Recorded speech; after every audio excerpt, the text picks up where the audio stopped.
महाराष्ट्र की राजनीति में भारतीय जनता पार्टी यानी कि बीजेपी के भीतर चल रही खींचतान अब राज्य के चुनावों के परिणामों पर गंभीर प्रभाव डाल सकती है। राज्य में मौजूदा मुख्यमंत्री एकनाथ शिंदे और उप मुख्यमंत्री देवेंद्र फडणवीस के बीच बढ़ती आपसी खींचतान ने पार्टी के लिए चुनौतियां खड़ी कर दी हैं।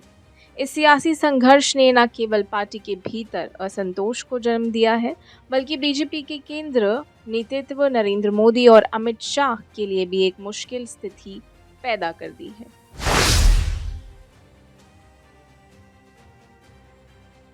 अगर बात करें 2022 में शिवसेना में विभाजन के बाद एकनाथ शिंदे ने महाराष्ट्र के मुख्यमंत्री के पद की शपथ ली थी। उस समय निर्णय लिया गया था कि देवेंद्र उप मुख्यमंत्री के रूप में काम करेंगे। हालांकि ये सत्ता संतुलन केवल सत्ता पर शान दिखाई दी, लेकिन अंदर खाने फडणवीस और शिंदे के बीच लड़ाई लगातार बढ़ती रही। फडणवीस जो 2014 से 2019 तक महाराष्ट्र के मुख्यमंत्री थे, अब भी पार्टी के प्रमुख चेहरों में से एक माने जाते हैं और उनकी नेतृत्व क्षमता पर कोई संदेह नहीं है। वहीं शिंदे शिवसेना के बड़े हिस्से को अपने साथ लाकर बीजेपी के समर्थन से मुख्यमंत्री बने, लेकिन उनकी सरकार को अभी तक पूरी तरह से स्थिरता नहीं मिल पाई है। शिंदे को अपने गुट और समर्थकों को संतुष्ट रखने के साथ साथ राज्य की सरकार चलानी भी चुनौतीपूर्ण है।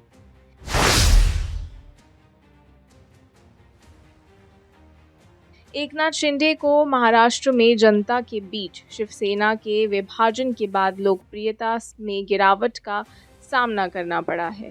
इसके साथ ही उनके गुट में भी असंतोष के स्वर सुनाई देने लगे हैं, क्योंकि कई विधायक और नेता महसूस कर रहे हैं कि उन्हें उनके हिस्से की राजनीतिक शक्ति नहीं मिल रही है। दूसरी ओर देवेंद्र, जो कि महाराष्ट्र की राजनीति में लंबे समय से बीजेपी का चेहरा रहे हैं, खुद को इस राजनीतिक समीकरण में सीमित और नज़रअंदाज महसूस कर रहे हैं। हाल ही की रिपोर्ट्स के अनुसार शिंदे और फडणवीस के बीच सुलह के प्रयास विफल हो रहे हैं। मुख्यमंत्री शिंदे अपने गुट और शिवसेना के परंपरागत मतदाताओं को संतुष्ट करने की कोशिश कर रहे हैं, जबकि फडणवीस की नज़र राज्य में बीजेपी के भविष्य पर है। फडणवीस के समर्थक मानते हैं कि यदि उन्हें मुख्यमंत्री पद नहीं सौंपा गया तो पार्टी को आगामी चुनावों में इसका खामियाजा भुगतना पड़ सकता है।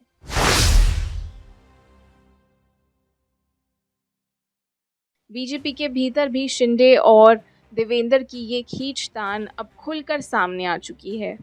महाराष्ट्र के बीजेपी कार्यकर्ताओं और नेताओं के बीच देवेंद्र के पक्ष में एक स्पष्ट समर्थन दिख रहा है। पार्टी के वरिष्ठ नेता भी मानते हैं कि शिंदे की सरकार स्थायी नहीं है और राज्य में बीजेपी को एक स्थायी और लोकप्रिय नेता की ज़रूरत है, जो कि देवेंद्र हो सकते हैं। महाराष्ट्र में बीजेपी के मतदाता और कार्यकर्ता भी असमंजस में है कि पार्टी किस दिशा में जा रही है। एक और शिंदे गुट का समर्थन करते हुए पार्टी शिवसेना के परंपरागत मतदाताओं को खींचने की कोशिश कर रही है, तो दूसरी तरफ देवेंद्र के समर्थक मानते हैं कि बीजेपी को अपने ही दम पर महाराष्ट्र में नेतृत्व करना चाहिए। इन दोनों धड़ों के बीच चल रही खींचतान पार्टी के भीतर गहरे विभाजन का संकेत है, जो चुनावों में बीजेपी की संभावनाओं को कमजोर कर सकता है।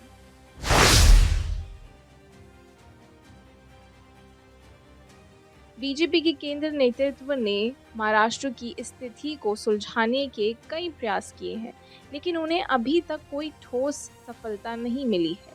प्रधानमंत्री नरेंद्र मोदी और गृह मंत्री अमित शाह, जो पार्टी के प्रमुख रणनीतिकार माने जाते हैं, उन्होंने महाराष्ट्र में बीजेपी की स्थिति को स्थिर करने की कोशिश की है, लेकिन शिंदे और देवेंद्र के बीच बढ़ते मतभेदों को समाप्त करना उनके लिए भी एक चुनौती बन गई है। हाल ही में अमित शाह ने महाराष्ट्र का दौरा किया और पार्टी नेताओं से मुलाकात की, लेकिन शिंदे और देवेंद्र के बीच जारी खींचतान पर काबू पाने में विफल रहे। पार्टी के भीतर चर्चा है कि अगर इस मुद्दे को जल्द सुलझाया नहीं गया तो बीजेपी को महाराष्ट्र में गंभीर नुकसान हो सकता है। अमित शाह और नरेंद्र मोदी दोनों ही इस बात से अवगत हैं कि महाराष्ट्र में पार्टी की एकजुटता बनाए रखना अत्यधिक महत्वपूर्ण है। लेकिन शिंदे और देवेंद्र के बीच ये सत्ता संघर्ष स्थिति को और जटिल बना रहा है।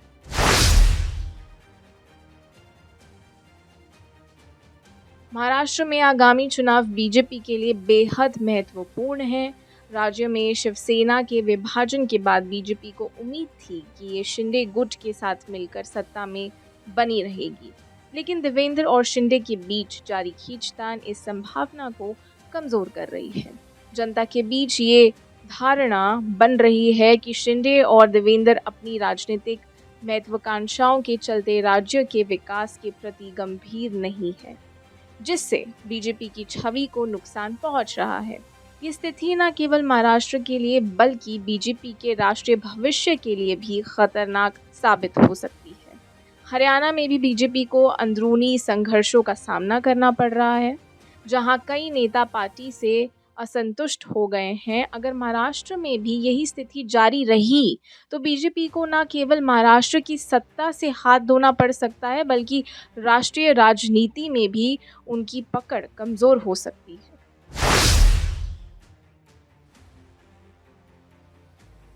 देवेंद्र फडणवीस का समर्थन करने वाले बीजेपी नेता और कार्यकर्ता मानते हैं कि पार्टी के पास महाराष्ट्र में जीत का सबसे अच्छा मौका तभी है जब देवेंद्र मुख्यमंत्री बने।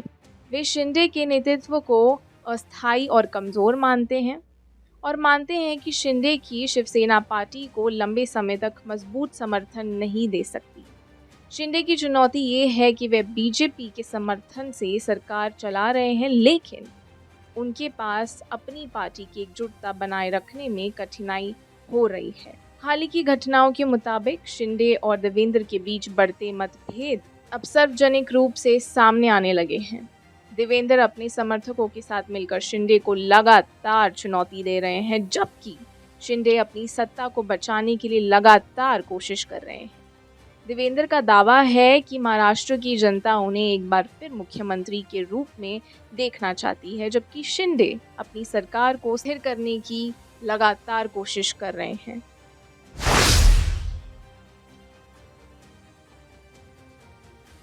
बीजेपी के लिए महाराष्ट्र में स्थिति अत्यधिक जटिल हो गई है। पार्टी को उम्मीद थी कि शिंदे के साथ गठबंधन करके वे राज्य में सत्ता पर अपनी पकड़ बनाए रख सकेंगे, लेकिन अब ऐसा लगता है कि ये निर्णय पार्टी के लिए उल्टा साबित हो सकता है।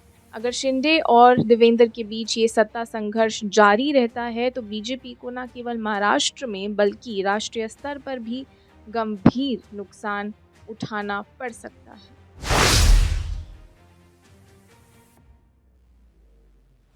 प्रधानमंत्री नरेंद्र मोदी और गृह मंत्री अमित शाह की रणनीति अब सवालों के घेरे में है। महाराष्ट्र और हरियाणा जैसे राज्यों में बीजेपी के अंदरूनी संघर्ष ये दर्शाते हैं कि पार्टी की एकजुटता खतरे में है। मोदी और शाह, जो अक्सर चुनावी जीत के लिए जाने जाते हैं, इस बार महाराष्ट्र की समस्या को हल करने में विफल दिखाई दे रहे हैं। पार्टी के भीतर ये चर्चा है कि अगर शिंदे और देवेंद्र के बीच मतभेद जल्द खत्म नहीं हुए और नहीं सुलझाए गए तो महाराष्ट्र में बीजेपी को हार का सामना करना पड़ सकता है। महाराष्ट्र में शिंदे और देवेंद्र के बीच सत्ता संघर्ष ने बीजेपी के भविष्य को संकट में डाल दिया है। इस राजनीतिक खींचतान ने न केवल राज्य की जनता के बीच असमंजस पैदा किया है बल्कि पार्टी के भीतर भी असंतोष को जन्म दिया है। अगर मोदी और शाह इस स्थिति को जल्द सुलझाने में विफल रहे तो महाराष्ट्र का चुनाव बीजेपी के लिए बेहद कठिन साबित हो सकता है और पार्टी को इसका गंभीर परिणाम भुगतना पड़ सकता है। और आप हमसे जुड़े रहने के लिए सब्सक्राइब करें YouTube पर, फॉलो करें Twitter पर और लाइक करें Facebook पर। और ज्यादा जानकारी के लिए आपको टाइप करना होगा सिर्फ न्यूज़ नशा।